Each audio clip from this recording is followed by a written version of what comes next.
Red Blue JD. mu byanditswe byari byaraburiwe irengero mu myaka isaga igihumbi ishize nk'uko babyise mu cyongereza bati The Lost Gospel, byacukumbuwe mu isomero riri mu Bwongereza The British Library, aho byari bimaze imyaka byarashyinguwe nyuma yo gukurwa mu rurimi rwitwa Aramaic. Ibyo byanditswe ngo hari naho bivuga amazina y'abana Yezu yaba yarabyaranye na Maria Madalena, ndetse nabo ngo baba bafite ababakomotseho. Mu cyiswe Da Vinci Code hagendewe ku gishushanyo cyiswe isangira ritagatifu. Ibumoso bwa Yezu hari umwe mu ntumwa za Yezu abantu benshi bari bazi ko yari Yohana, ariko iyo witegereje neza ubona ko ari ishusho y'umugore. Uwo munsi ku isangira ritagatifu hari kuwa kane mutagatifu, bari bicaye ku meza ari 13. Abasesenguzi b'iki gihangano cya Da Vinci bavuga ko yari Maria Madalena. Inyandiko nyinshi zigenda zivuga ko Maria Madalena yaba yari umugore wa Yezu, bigendeye ko umwe mu bagore bagiye kureba Yezu ku munsi wa gatatu ubwo yari yazutse Maria Madalena yarimo. Kuki uyu mugore agaruka cyane mu byanditswe bitagatifu ari iruhande rwa Yezu cyane? Ese Yezu yaba yari afite umugore? Ni mu kiganiro hirya y'imyemerere twifashishije ubumenyi butandukanye buvuga mu bitabo byanditswe n'abahanga ndetse n'ibyasesenguwe n'inzobere mu by'amateka n'iyobokamana, tugiye kurebera hamwe ibivugwa kuri Yezu w'i Nazareti ndetse no kuba yaba yarashatse akiri mu isi. Njye wabikwegeranyirije ni Delphine Umuhoza.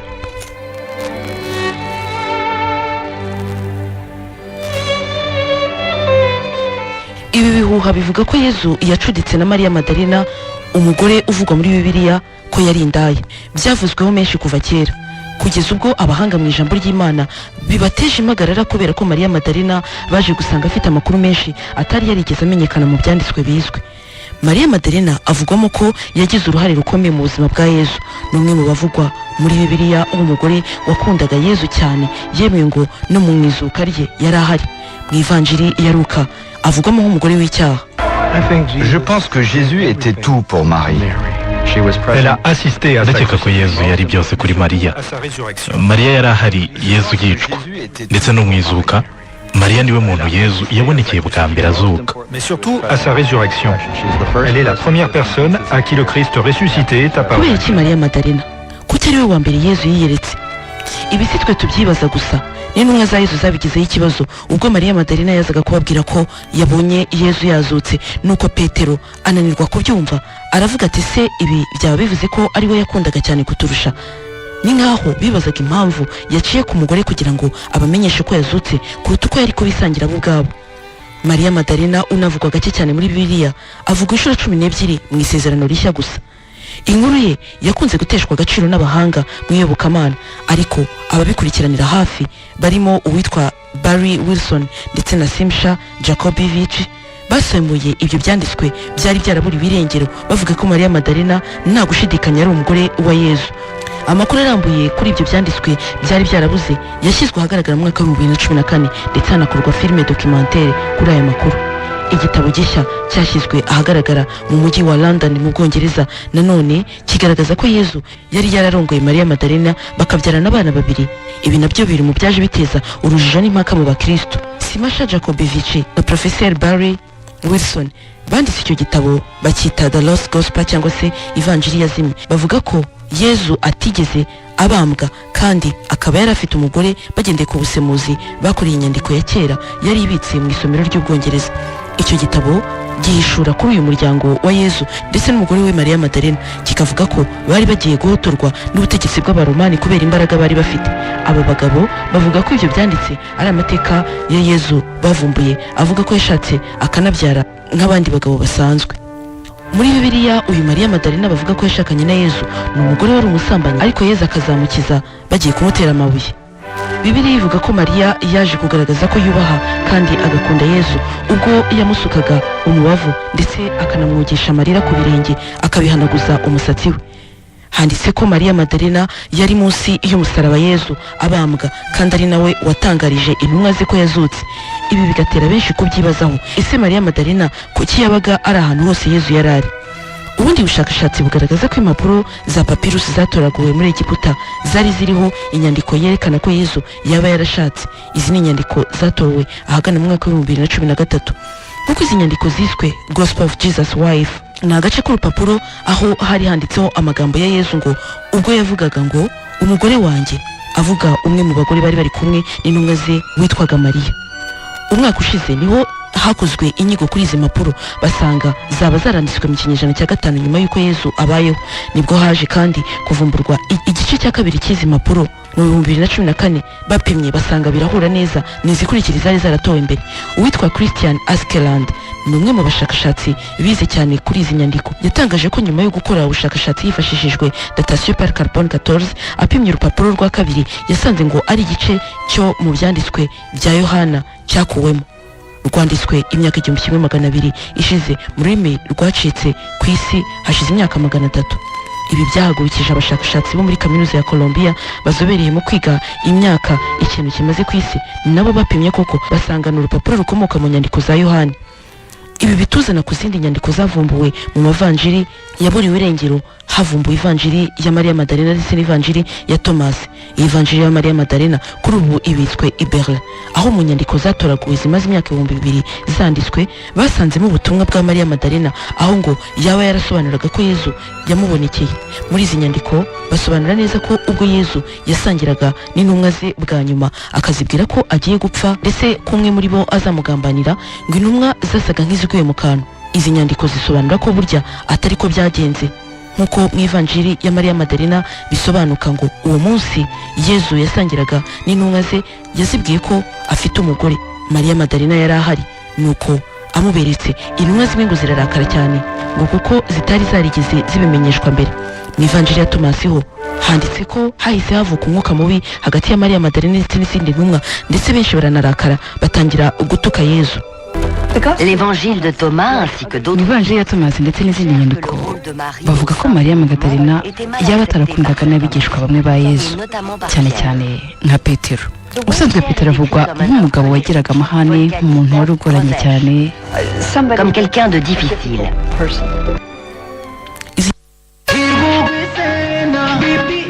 Waba ushaka kwiteganyiriza ngo wubake inzu, waba ushaka guteganyiriza amashuri y'umwana wawe, cyangwa ushaka kongera umushinga wawe, iteganyirize na BPR uyu munsi. Akarusho, BPR irimo gutanga ibihembo bigeze kuri $8,000,000 birimo amafaranga n'ibikoresho. Ukurikije ibihumbi 100 by'amafaranga y'u Rwanda ni kubona amahirwe yo gutsinda. Ushobora gutsindira televiziyo, frigo, smartphone, dekoderi n'ibindi byinshi cyane. Igihembo nyamukuru miliyoni zatsindirwa n'abakiriya ba BPR. Si ibyo gusa, dukurikire ku mbuga nkoranyambaga ubona amahirwe yo gutsindira amafaranga buri cyumweru. Ntibibagirwe kandi ko kwiteganyiriza na BPR biguha inguzanyo ku nzu byoroshye kandi byihuse hose mu gihugu. Sura ishami rya BPR rikwegereye uyu munsi cyangwa duhamagare kuri 1500. BPR, Hato Atlasma. Amategeko n'amabwiriza birakurikizwa. Inyandiko zavumbuwe ahitwa Naglamidi zinavuga ko Maria Magdalena yaranatwite icyo gihe, ngo iri rikaba amwe mu mabanga yahishwe guhera kera kugeza magingo aya. Nicole Denze ni umwe mu bahagurukijwe no kujya kwihera ijisho kuri izo nyandiko. Une citation en particulier qui se trouve à la fin de l'évangile de Thomas nous donne des informations surprenantes imwe mu nyandiko za Thomas zigaragaza gutunguranye ku mubano wa Maria Magdalena, Yezu ndetse n'izindi ntumwa. Ku nyandiko hari umubare 154 hagaragara gutongana no kuvugana nabi hagati yabo. Nous assistons à une petite dispute, une petite querelle. Aya mabanga ngo yabikijwe abantu babayeho mu mateka bakomeye harimo Isaac Newton, George Washington, Leonardo da Vinci, umunyabugeni warananiwe kwihanganira ayo mabanga nuko yahishurira mu gihangano cye ubwo yashushanyaga Yezu n'intumwa ze basangira bwa nyuma. Ahisha Maria Magdalena mu ishusho y'intumwa Yohani, ariko witegereje neza ubona ko muri icyo gihangano intumwa zose zasaga nk'izaguye mu kantu, ndetse ku meza bari bicayeho ari 13. Niba se koko ari ukuri byaba bisobanuye ko Yezu yaba yaragize umuvandimwe ubwo yari ku musaraba. Maria Magdalena yari kumwe na nyina wa Yezu. Kubera iki? Abakurikiranira hafi iby'ayo mateka bavuga ko Maria Magdalena yaje guhungishwa n'intumwa zimwe, hanyuma abyara umwana w'umuhungu bahungira mu Bwongereza, ari naho yatangije urusengero rukomeye muri ako gace. Inkuru yanaje no kugera ku baromani bashakaga kwica uwo mwana, ariko ngo ahungishwa n'abantu bakomeye kugira ngo uwo muryango urindwe cyane. Kuri ubu ngo hakaba hari n'abamukomokaho, ariko bakaba babaho mu buryo bw'ibanga nta muntu n'umwe ubizi. Nous savons que ce n'est pas Marie-Madeleine qui a écrit cet évangile. turazi neza ko ivanjiri ya Mariya Madarina atari we wayanditse.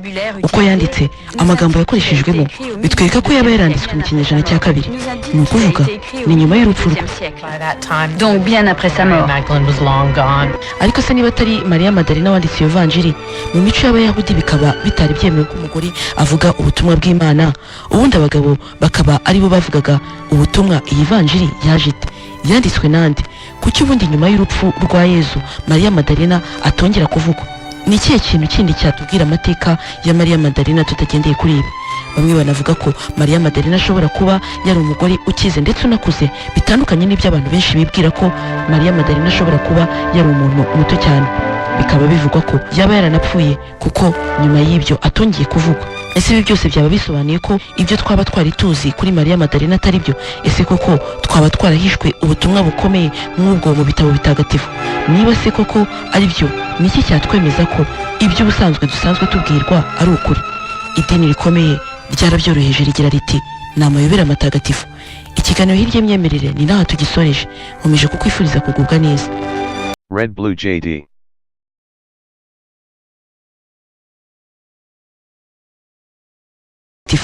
Ibumoso bwa Yezu hari umwe mu ntumwa za Yezu abantu benshi bari bazi ko yari Yohana, ariko iyo witegereje neza ubona ko ari ishusho y'umugore.